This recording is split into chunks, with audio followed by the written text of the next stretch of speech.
Hi, I'm Marissa McHugh, and welcome back to The Surgical Sewist.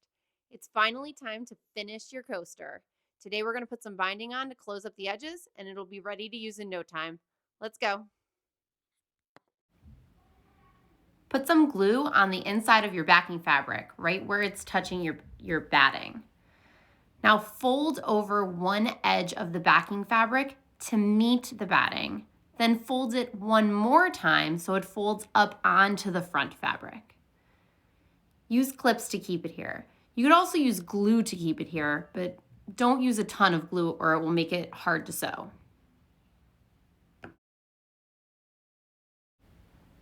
Now move on to the next side.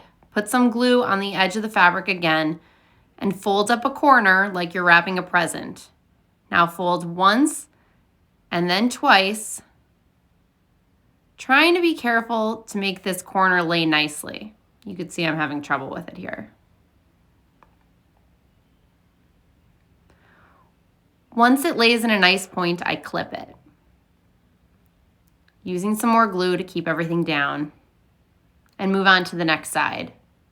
Again, you're going to fold the corner up like you're wrapping a present.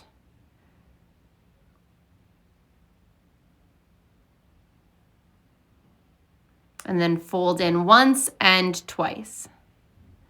Making that corner look like a nice point is tough, but you'll get used to it. The more clips you have, the easier it is, and I'm not sure why I was trying to conserve clips for this video, but clearly I was. For the last side, you just need to fold both corners in and then double fold it up. Put the glue on first, it's going to help you. So you fold both corners in, and then half fold, fold again. Take a moment to make sure those corners are nice. That's called a mitered corner, and clip. Once all of the sides are clipped up, you're ready to sew. I put the needle in the fabric and pull out where I want to start. That thread has a tiny knot on it, and when you pull through, it should pull into the batting so it's invisible. And now my thread is exactly at the edge of the binding where I want it to start. Like in the applique video, we're going to try to make this invisible. We take a small bite of the white fabric and then come out on the very edge of the blue binding. So a small bite through the white fabric and then up through the edge of the blue binding. It's okay if you could see it a little. The quilt police won't know how to find you.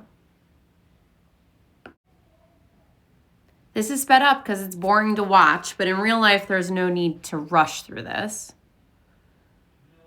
I'm holding my corner so it doesn't fall apart, but again, more clips is better. So if you put a clip there, you wouldn't have to worry about it. When you get to the corner, I'll slow this down here again. You pretty much want to use the same stitch to stitch the two edges of fabric together here. So the way I do it is that I sew out from the inside of the corner to the tip, and then I sew it back again.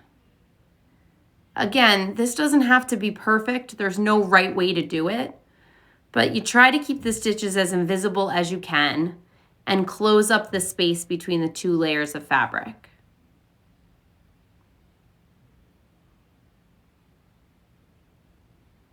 The only reason that I go back over the same area is because your other option is to make a knot, hide that knot at the end, which is difficult, and then start a new piece of thread. And for me, it's easier to just sew this 1 centimeter portion again. Once you get back in, that edge is nicely tacked down and you can start again on this straightaway.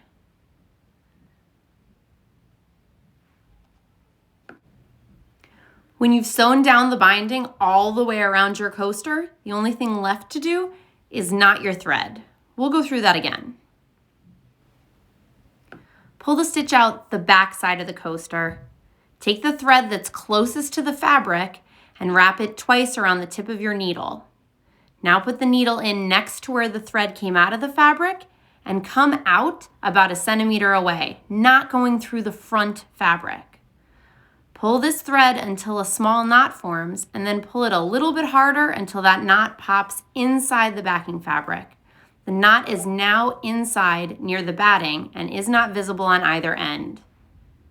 Clip your tail and you are all finished.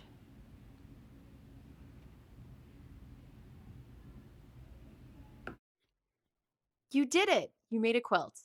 A tiny quilt. A tiny, tiny quilt, but a quilt nonetheless. Congratulate yourself. Use it in good health. I hope this project brought a little bit of joy to your week and helped decrease your stress a little bit. If it did, come back next time. We have other projects in the works. And tell your friends to come. Because if we could get more people sewing, maybe a few less people will be really stressed. A few less doctors will get burned out. And that is the goal. So thanks for coming to this episode of The Surgical Sewist, and I hope to see you next time.